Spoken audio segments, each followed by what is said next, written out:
Hi everyone, welcome to vanshi cafeteria. நம்மளோட சேனல்ல இன்னைக்கு ஒரு நான்வெஜ் ரெசிபி பார்க்க போறோம். என்ன அப்படினா chicken pakoda or chicken 65 recipe தான் பார்க்க போறோம். இந்த ரெசிபி வந்து நேச்சுரலா ஃபுட் கலரே இல்லாம நேச்சுரல் கலர் வீட்ல பண்ணா என்ன கலர் கிடைக்குமோ அந்த ரியல் கலர் தான் நான் இப்ப இந்த வீடியோல பார்த்துட்டு இருக்கீங்க.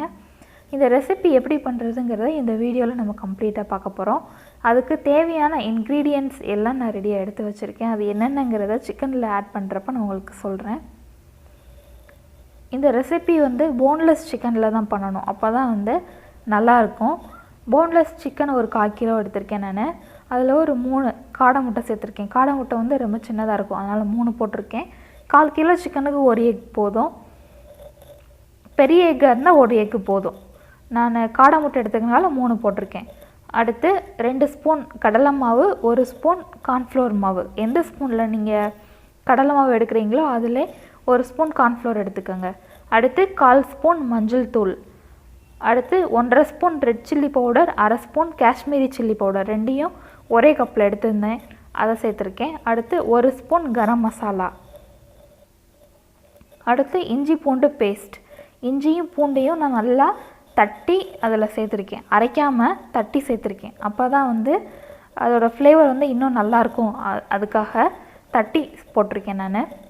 இப்போ ஃபர்ஸ்ட் நல்லா mix பண்ணிடுங்க. தண்ணி எதுவும் சேர்க்காம mix பண்ணிட்டு salt இன்னும் நம்ம செக் பண்ணவே இல்ல. சால்ட்டும் போடவே இல்ல. salt போட்டுட்டு செக் பண்ணவும் முடியாது. ஏன்னா நான்வெஜ் இல்லையா? அது வந்து நம்ம குக் பண்ணாம இருக்கு.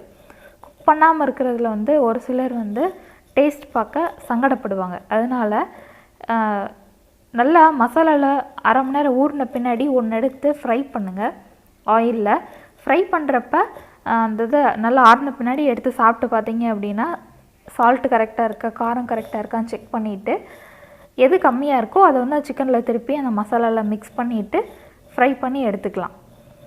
தண்ணி அதாவது ரொம்ப ட்ரையா இருக்க கூடாது. கொஞ்சம் தண்ணி சேர்த்து லைட்டா தண்ணி சேர்த்து அத நல்லா mix பண்ணி விட்டுருங்க. mix பண்ணி ஒரு 1/2 மணி நேரம் வந்து அந்த சிக்கன் மசாலால ஊறணும்.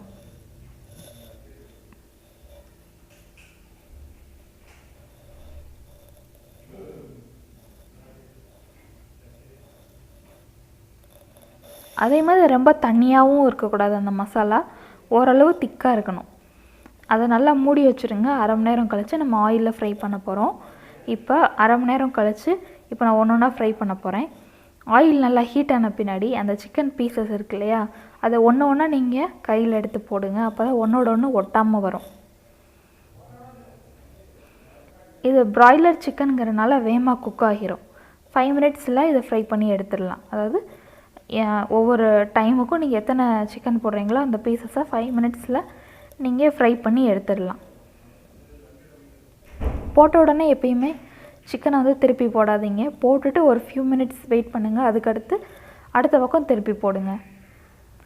அதே மாதிரி பக்கத்திலே இருந்து ஃப்ரை பண்ணுங்க. ஃப்ரை பண்ற ஐட்டம் எதா இருந்தாலும். ஏன்னா நம்ம விட்டுட்டு வேற ஒர்க் ஏதாச்சும் பார்க்க போனா அது கருகிரும். அதனால பக்கத்திலே இருந்து ஃப்ரை பண்ணிட்டு அடுத்த நெக்ஸ்ட் ஒர்க் பாருங்க.